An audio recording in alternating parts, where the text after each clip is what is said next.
Good evening, you're now with me, Henry for TVS Nightline. Jadi ada headlines for tonight. Sarawak Governor Tun Behin Sri Dr. WAN JUNAIDI Tuanku Jaafar urges unity through shared human values in his WESAK Day message. And Sarawak faces a rising burden of kidney disease and a growing demand for dialysis services. On global affairs, Trump calls US-China trade talks a total reset amid escalating tariff tensions.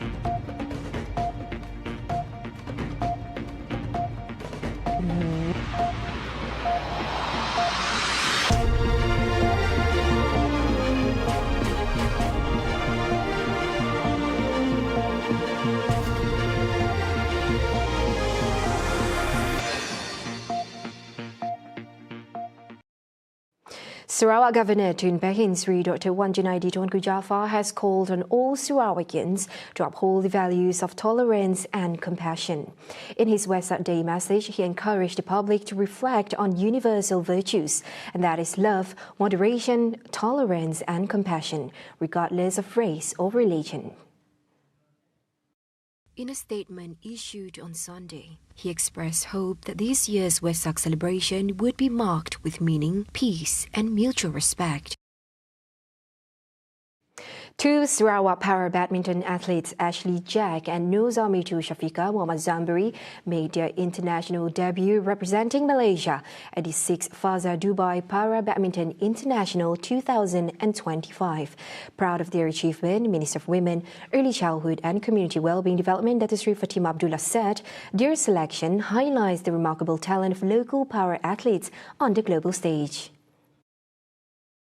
Fatima further added that the ministry remains fully committed to empowering people with disabilities through inclusive development programs, accessible opportunities and strong community support. She emphasized that these athletes are more than sports heroes that represent what is possible when individuals believe in themselves beyond limits. This globally recognized tournament, held from May 9 to 11 at the Dubai Club for People with Determination, was part of the Badminton World Federation BWF Para Badminton International Series, which gathered top para-athletes from across the world to compete in a showcase of sporting excellence, inclusivity and resilience. This also marks the duo's first international appearance, a major milestone for Sarawak's para-sports development.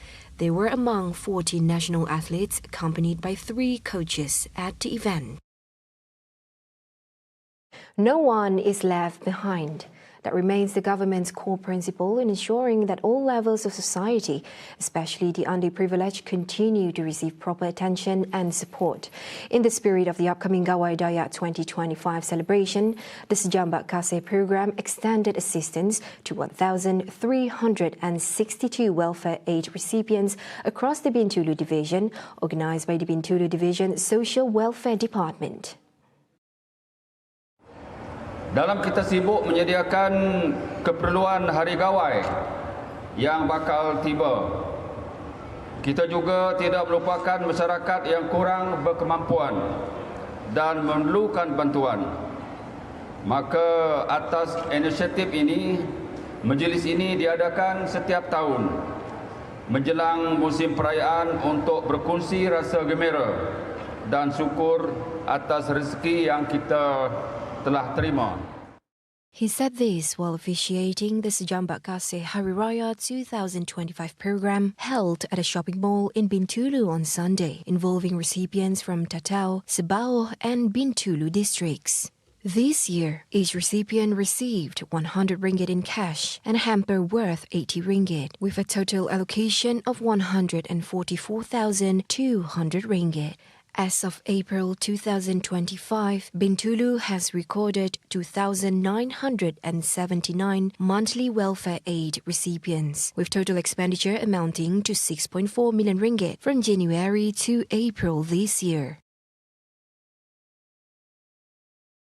Sarawak currently records at least 4,800 dialysis patients, with an average of 700 to 800 new kidney failure cases detected each year. To meet the growing demand, Sarawak General Hospital nephrologist Dr. Claire Tan said 25 government facilities across the state now provide dialysis services, and this includes a new centre at Selangor Health Clinic expected to begin operations by the end of the year. In government facilities, we have almost about 20 throughout Sarawak, and charity centres about 12 centres. But there are also a few centres who are in the planning and going to operate soon to provide these dialysis facilities for the patient. But I think besides dialysis facilities, I think more important is the prevention. So we should work on preventing kidney disease.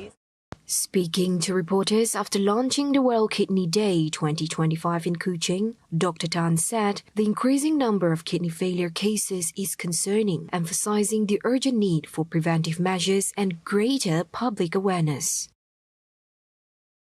Don't miss your chance to be part of ICW Borneo 2025, a special edition of International Construction Week brought to you by CIDB Malaysia.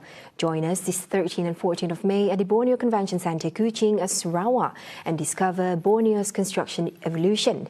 From major infrastructure to innovative green technology, expand your network and connect with top construction leaders from across the region. Visit icw.my for more information. We'll be right back. Stay tuned.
Hello there and welcome back. Now the Ministry of Tourism, Arts and Culture, MOTAC, is currently identifying a new location to accommodate over 70 traders from Sabah and Sarawak who operate at the Borneo Cultural Market in Selangor. Tourism, Arts and Culture Minister Dr. Sri Tiong King Sing said the move is aimed at helping the traders run their businesses more effectively while promoting Bornean culture to a wider audience. He noted that the market has been in operation since 2017 at the Seri Kembangan, a trade center. Semua orang mesti mau bekerja sama, membantu cari itu tempat. Tadi pengurusi cerita sama saya akan bantu memperbincangkan Menteri yang amat berhormat Menteri Besar Selangor. Tengok boleh satu tapak atau tidak untuk kita ditatapkan itu tempat. Saya akan cuba daya upaya, saya akan cari tengok boleh mentapakkan tempat untuk kita atau tidak. Tiong made these remarks during the 2025 pre-Gawai dinner hosted by the Borneo Cultural Market in the capital on Saturday. He said, the market is more than just a trading hub. It also serves as a platform to showcase the arts, culture and traditional cuisine of Sarawak and Sabah. Tiong added that MOTAC will continue to support small traders, especially those involved in arts and culture, to ensure their sustainable growth. Moreover, this initiative aligns with the Ministry's commitment to positioning arts and culture as key tourism attractions in Malaysia.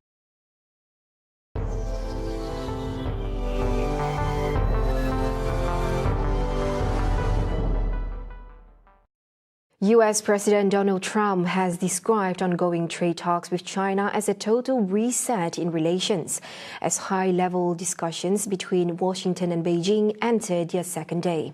The talks come in response to escalating trade tensions triggered by a wave of steep U.S. tariffs imposed on Chinese imports. Negotiators, including U.S. Treasury Secretary Scott Bessent, Trade Representative Jamieson Greer, and Chinese Vice Premier He Lifeng, are meeting behind closed doors in Geneva to address the standoff. This marks the first direct engagement between senior officials since Trump's latest tariff hike last month, which brought total U.S. duties on some Chinese goods to 245%. China retaliated with tariffs of up to 125% on U.S. exports, effectively locking both sides in a severe trade impasse. While Trump has hinted at the possibility of lowering tariffs, his administration later clarified that any easing of duties would require reciprocal action from Beijing. Economists warn the current tariff structure poses economic risks for both countries. Ukrainian President Volodymyr Zelensky has called on Russia to commit to a 30-day ceasefire starting tomorrow, signaling Ukraine's readiness for direct negotiations aimed at ending the ongoing war. The statement came shortly after Russian President Vladimir Putin reportedly opened the door to talks in Istanbul later this month. However, Moscow has yet to endorse the 30-day ceasefire proposal pushed by European leaders and supported by the United States. Zelensky said Ukraine expects a full and lasting ceasefire to begin tomorrow, May 12, adding that Kiev is prepared to meet if Russia agrees to halt hostilities. The appeal follows over 3 years of conflict that began with Russia's invasion of Ukraine in February 2022. Since then, the war has caused widespread devastation, displaced millions, and drawn global condemnation. According to recent estimates, the combined military and civilian death toll now exceeds 250,000, with over 1 million people wounded. Ukrainian officials report that approximately 46,000 of their soldiers have been killed, with more than 390,000 wounded. Russian military fatalities are estimated between 200,000 and 250,000. Meanwhile, the United Nations has verified over 12,600 civilian deaths, though the actual number is believed to be much higher due to restricted access to frontline and occupied areas. Wrapping up the Nightline, India and Pakistan have agreed to a full and immediate ceasefire. However, both sides exchanged accusations of violations just hours after the announcement. The ceasefire deal was revealed on Saturday by U.S. President Donald Trump, who said it followed extensive mediation efforts by Washington. The agreement came after days of intense cross-border fighting involving airstrikes, drone attacks, and artillery fire that killed at least 60 people and displaced thousands along the line of control in Kashmir. Despite the agreement, tensions flared early Sunday. India claimed it responded to repeated ceasefire violations by Pakistan, while Islamabad asserted its continued commitment to the truce and accused India of provoking fresh clashes. Officials on both sides reported ongoing intermittent fire, though independent verification was not immediately possible. The ceasefire, effective from 5 p.m. local time Saturday, was intended to halt all military action on land, air, and sea. The United States has pledged to work with both countries to improve relations and explore long-term solutions to the Kashmir dispute. Those were the updates on TVS Nightline. I'm Handy Gui. Thank you for watching. Have a good night.